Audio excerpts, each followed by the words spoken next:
Alrighty, so today I wanted to make a quick little video on helping people decide between choosing the Patagonia Nano Air hoodie and the Arc'teryx Proton LT hoodie, or honestly the Arc'teryx Atom LT hoodie as well, but I don't have that one, so I'm not going to talk about it. So I have both these jackets here behind me. I am super lucky to have both of these. The Patagonia one I found at a thrift store for $3.99, if you can believe that.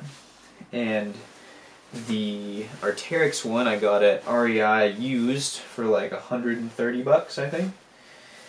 And yeah, so my main, like I said before, I have 2 reviews on these guys already talking about how much I love them both. Yeah, so basically the main takeaway from this video is going to be, number 1, the Arc'teryx is going to be a little bit warmer, like just a little bit warmer. If you're doing more high output activities, I would definitely go with the Nano Air. If you want to see both of these guys, like the fit of both of these, I have 2 separate videos like I said before where I try them all on, I show you all the pockets and everything. What I really didn't like about the Patagonia Nano Air was that it didn't have a hood cinch, which I think is really important. Luckily enough for me, this size fits perfectly over my face without a hood cinch. I'm pretty sure the newer Patagonia Nano Airs do have a hood cinch, so I'm not going to count that as a negative for this guy yet. So, a little bit about insulation. One of them uses Primaloft and one of them uses Corloft. Arc'teryx has Corloft and Patagonia has Primaloft. Primaloft, I made a whole video on this already, but I just don't think it's as good after doing my research as Corloft. Corloft is going to be a little bit warmer, even though it's technically like the clo per gram of Corloft isn't warmer. Corloft is generally just better at retaining loft, keeping dry, and most importantly retaining its loft over time.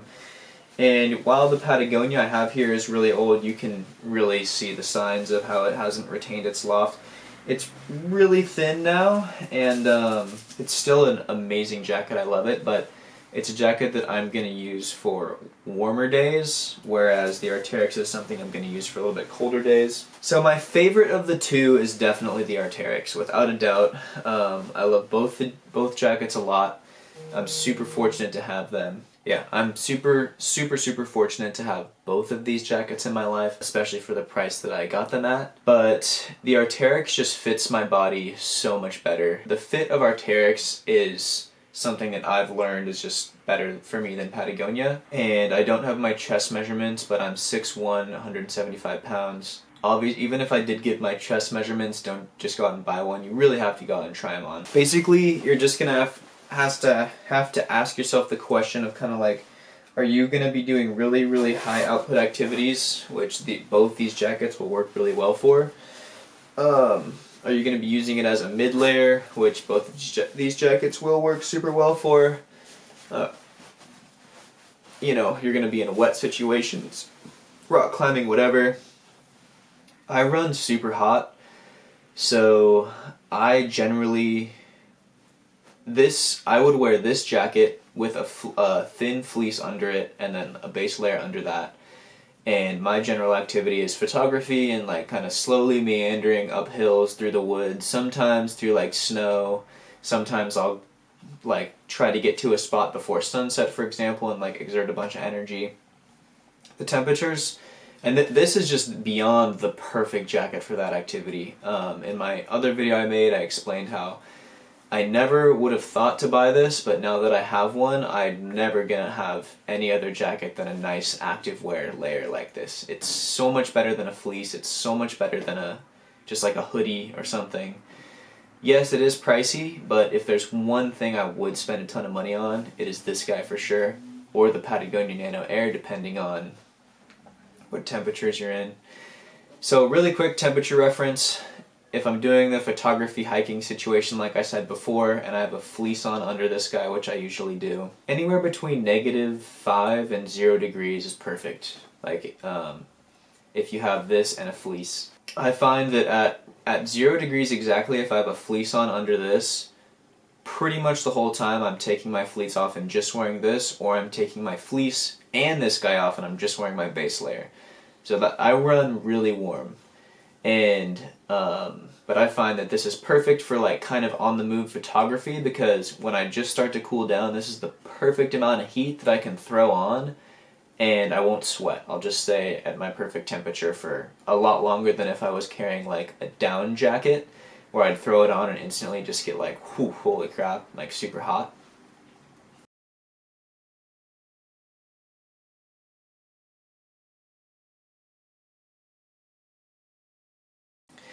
This is not the type of jacket that you're going to want to have if you're standing behind your tripod all night in like even 0 degrees in one place, not moving at all. No. I've worn this jacket, a fleece, and a pretty hefty base layer, and been pretty damn cold in like even 5 degrees, not moving at all. So this is an active layer. If you're gonna get this jacket, it is 100% not for standing in one place, even if it's 5 to 10 degrees outside.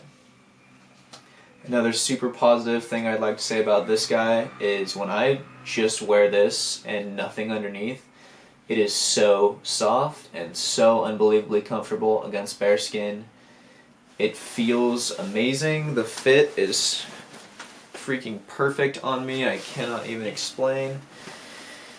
My head and my ears get cold all the time, and the little hood cinch right here like clips perfectly around my ears. They're like, there's no way any air is gonna slip through into my ears here. Since I have an older generation Patagonia Nano Air, that's not the case with that. My ears still do get cold. Alrighty, so for the Nano Air, likewise, super soft against your skin. Oh, okay, there's actually one more thing I forgot to say about the Arc'teryx Proton LT. Holy crap. So this outer material, it seems very soft and it seems like it would break super fast.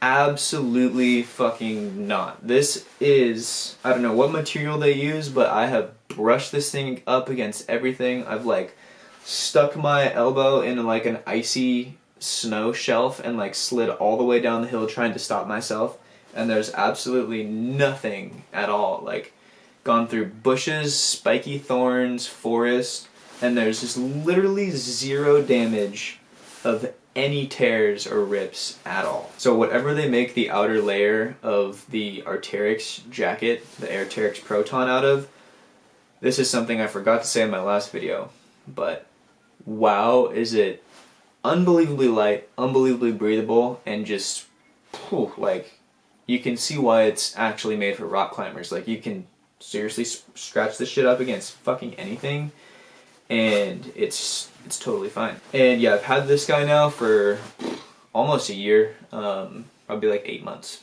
Anyways, okay, on to the Patagonia.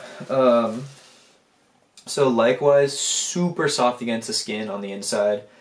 Definitely a bit less warm, so it's gonna let off heat a lot better if you're like gonna be using this guy I would take out in spring, whereas that guy I would take out in winter for active wear. As far as compression, they both bunch down to about the same size. Maybe the Patagonia gets a little bit smaller. Granted, this guy, I found it at a thrift store like 6 months ago, so it's lost a lot of its loft retention. As far as loft retention goes between the two jackets, which I think is super important, Arc'teryx is always going to win with loft retention, because Core Loft, it just retains its loft a lot better than Prima Loft. This jacket that I found used at the thrift store is a great example of that. Who knows if it wasn't taken care of well, maybe it was washed a ton on like really high heat settings or dried or something, I don't know, but it's lost quite a bit of its loft. I don't mind that at all, because I mean, I got this guy for $4 with a freaking hole that I sewed up in the side. It's just my, like, don't give a shit jacket, you know. I'll take it out if I'm getting somewhere, like, really messy and dirty, or, occasionally I'll even layer it underneath the Arc'teryx if I just want to bring, like, two jackets, and then I can layer them up, and that's actually a really warm combo. If I have gloves, neck warmer, and a hat, I can stay with both of these jackets layered on top of each other out like all night in 0 degree, no problem. But I get hot really fast if I do that. So the hood has no, I'm sure the newer version has a hood cinch. It has no hood cinch on this guy because it's older. But I find that the hood fits perfect over my head regardless. Doesn't really fall over. I mean, it does a little bit, but not too much of a problem. I do wish it did have a hood cinch, but for $4, I'm not gonna have a problem with that. Plus, most of the time I'm wearing a hat. So here's a quick shot of the fit of this guy. Again, I have a whole video on my review of it in detail. This is just kind of the one versus the other review. Alright, yeah, I guess that's pretty much it. This guy, the Patagonia, it has smaller hand warmer pockets than the Arc'teryx. It's a little bit less warm. I don't think it's going to vent any better than the Arc'teryx. The Arc'teryx vents super great. The fit for me is not quite as good as the Arc'teryx. And yeah, that's pretty much it. I think they're both great jackets. Just get the one that fits you best, number one priority. It's really not that big of a difference in how warm they're going to keep you. If you're really trying to do a bunch of research and nitpick, the Patagonia is going to be better for higher output activities or slightly warmer weather, and the Arc'teryx is going to be better for slightly less warm weather. It's going to be better for wet situations, and it's going to retain its loft better. Yeah, they both pack down to about the same size, and they're both really great jackets. So more durable is definitely going to be the Arc'teryx Proton. 100%. Alright, well that's going to do it. Thank you so much for watching. If I think of anything else, I will overlay it in the video. And yeah, have a good one.